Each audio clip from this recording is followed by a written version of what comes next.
now let's solve some problems based on Charles law, right बेटा? First question है आपका, a sample of helium gas has a volume of 500 centimeter cube or cc at 373 Kelvin. यानी कि volume gas का 500 centimetre cube at a temperature 373 Kelvin. Calculate the temperature at which the volume becomes 260 centimetre cube. तो देखो पहले था आपका 500 और अब वॉल्यूम कितना हो गया 260, डिक्रीज हुआ है. तो डेफिनेटली टेम्परेचर भी क्या होगा, decrease at a constant pressure. P constant देखते ही आपको समझ जाना चाहिए कि यहाँ पे हमें कौन सा लॉ लगाना है, Charles law. So according to Charles law पहले तो हम गिवन डेटा लिखते हैं, इसका सॉल्यूशन करते time let's write down the given data. क्या क्या चीजें गिवन है, प्रेशर कांस्टेंट है पहली चीज, तो हम चार्ल्स लॉ लगा सकते हैं.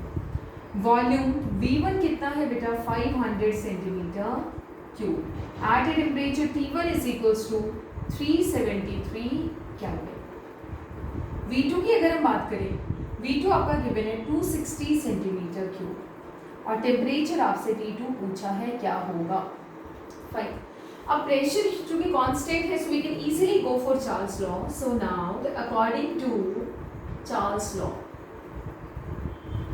चार्ल्स लॉ के हिसाब से क्या होगा, we know that volume is directly proportional to temperature at a constant pressure. So we can say that V1 by V2 is equals to T1 by T2. ये relation हमने ऑलरेडी डिस्कस कर लिया है, ठीक है. V1 is directly proportional to T1, V2 is directly proportional to T2 और दोनों को अगर हम डिवाइड करते हैं तो अपने पास क्या रिलेशन आ जाता है बेटा, V1 by V2 is equals to T1 by T2. देखिए V1 की जगह हमने रखा 500 centimetre cube divided by V2 260 centimetre cube, तो सेंटीमीटर क्यूब से सेंटीमीटर क्यूब कैंसिल हो गया. T1 is 373 केल्विन और T2 हमसे पूछा है कि कितना केल्विन आएगा. तो T2 क्या हो गया, यहाँ से T2 को इधर ले आएंगे तो ये सारे डेटा उधर ले जाते हैं. 373 इंटू 260 डिवाइडेड बाय 500, ठीक है. 373 इंटू 260 डिवाइडेड बाय 500. देखते हैं एक बार, एक जीरो से एक जीरो कैंसिल हो गया है. अब हम इनको मल्टीप्लाई करके इनका वो करते हैं, चेक करते हैं क्या रिजल्ट आएगा. 373 इंटू 260 26 कितना आ जाता है देख लेते हैं.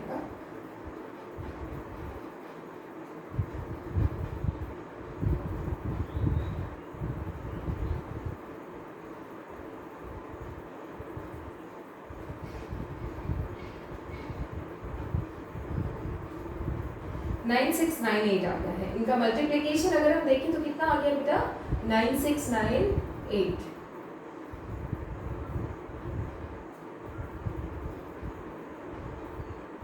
ठीक है. So this comes out to be 9698 divided by 50. इसको डिवाइड कर देते हैं, कितना आ जाएगा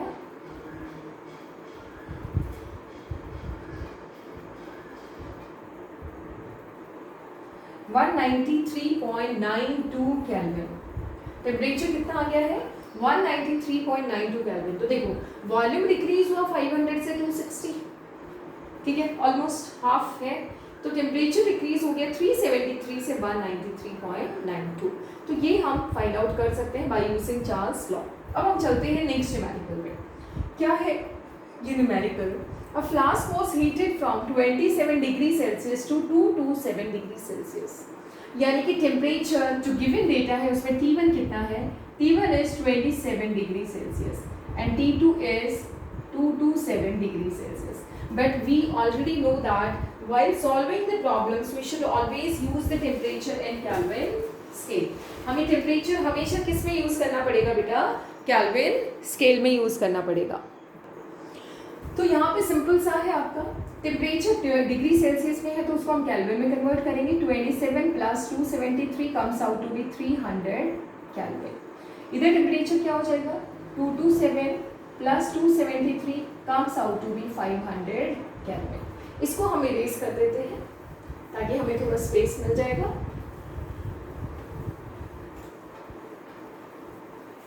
so this is the given data, right.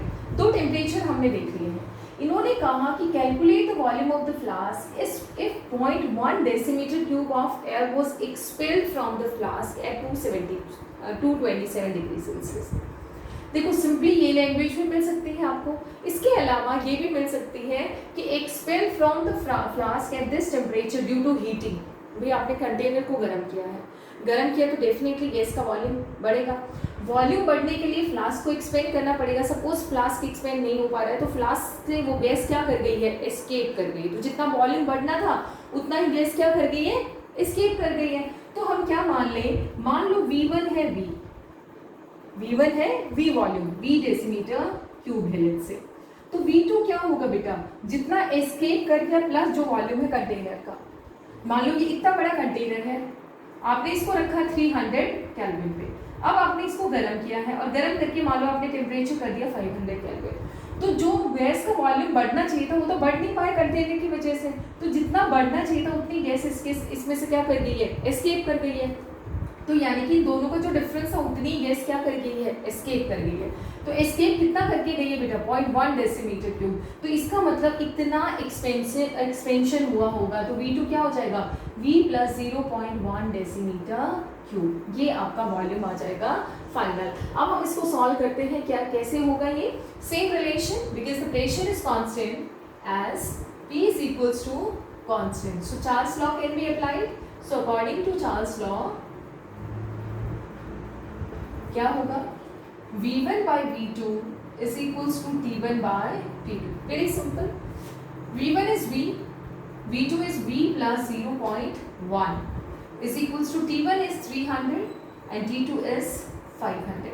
0 से 0 cancel हो गए and this gives us 5 को हम इधर ले आएंगे, 5V is equals to 3 into V plus 0.1 and this gives us 5V is equals to 3V plus 0.3. So this implies इधर इसको लेके आएंगे 5V minus 3V is equals to 0.3. This gives us 2V is equals to 0.3. So V comes out to be 0.3 divided by 2 means 0.15 decimetre cube. यानी कि जो volume था, initial volume वो कितना था, 0.15 डेसीमीटर क्यूब। और ये जो होगा प्लस 0.1 ऐड करेंगे तो 0.25 डेसीमीटर क्यूब तो टोटल आएगा। तो इस सेम के अंदर से जो बढ़ा हुआ वॉल्यूम है उतनी गैस क्या कर गई है बेटा, एस्केप कर गई है।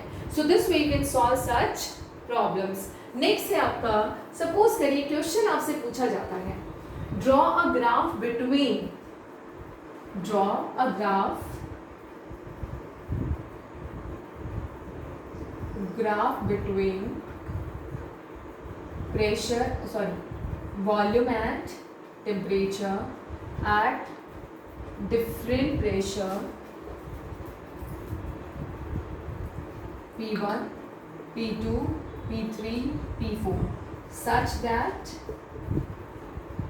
P1 is less than P2 is less than P3 is less than P4। यानी कि ये आपका ट्रेंड है, प्रेशर ऐसे करके राइज कर रहा है। तो आपको ये ग्राफ ड्रॉ करना है अलग अलग प्रेशर पे।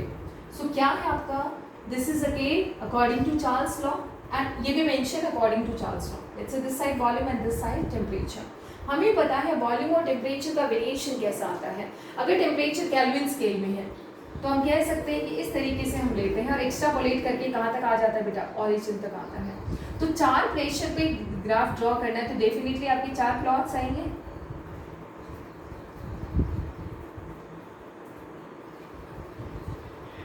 इस तरीके से 4 प्लॉट आ गए।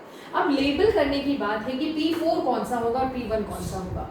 देखिए वॉल्यूम और प्रेशर का इनवर्स रिलेशन होता है। तो वॉल्यूम अगर ज्यादा है तो प्रेशर ऑटोमेटिकली क्या है, कम। तो वॉल्यूम की तरफ कौन सा प्रेशर आ गया, P1। और टेम्परेचर और प्रेशर का आगे हम पढ़ेंगे डायरेक्ट रिलेशन होता है। सो टेम्परेचर और P4 एक तरफ आ जाते हैं तो बीच का हम फुल कर देंगे P3 and P2.